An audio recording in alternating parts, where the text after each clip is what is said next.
la véritable identité du disciple noir aux côtés de Jésus révélé. Salut à tous, c'est Caleb Lakis, bienvenue dans cette nouvelle vidéo. Aujourd'hui, je vais vous parler d'un sujet fascinant et controversé, la véritable identité du disciple noir, qui était aux côtés de Jésus. Beaucoup d'entre vous se sont peut-être déjà posé des questions à ce sujet, alors préparez-vous à découvrir une histoire intrigante.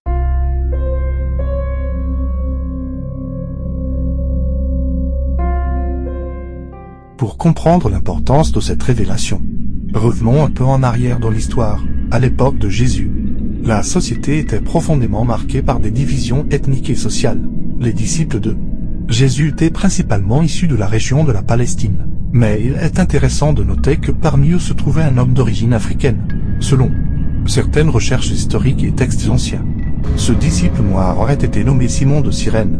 Cyrène était une ville située en Afrique du Nord, dans l'actuelle Libye. Simon de Cyrène est mentionné dans les évangiles comme étant celui qui a aidé Jésus à porter sa croix lors du chemin de croix vers le calvaire. Cela indique clairement son rôle important et sa proximité avec Jésus.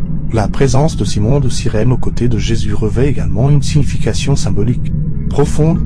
Elle met en avant l'idée que le message de Jésus transcende les frontières culturelles et raciales. Cela nous rappelle que l'amour et la compassion de Jésus s'adressent à tous les peuples, indépendamment de leur origine ethnique, bien sûr. Cette théorie n'est pas sans susciter des débats et des interprétations diverses. Certains chercheurs contestent l'identité de Simon de Cyrène en tant que disciple noir, arguant que les textes ne sont pas suffisamment clairs à ce sujet. Cependant, d'autres soutiennent fermement cette idée, en mettant en avant des preuves historiques et des analyses approfondies.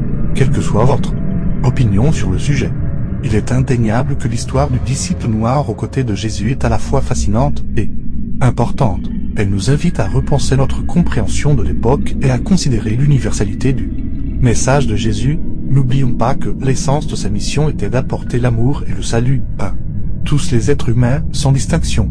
Merci d'avoir regardé cette vidéo. J'espère qu'elle vous a permis de réfléchir et d'apprendre davantage sur ce sujet controversé. N'hésitez pas à partager vos opinions et vos connaissances dans les commentaires ci-dessous. Et n'oubliez pas de vous abonner pour ne manquer aucune de nos prochaines vidéos enrichissantes. À bientôt pour de nouvelles découvertes passionnantes.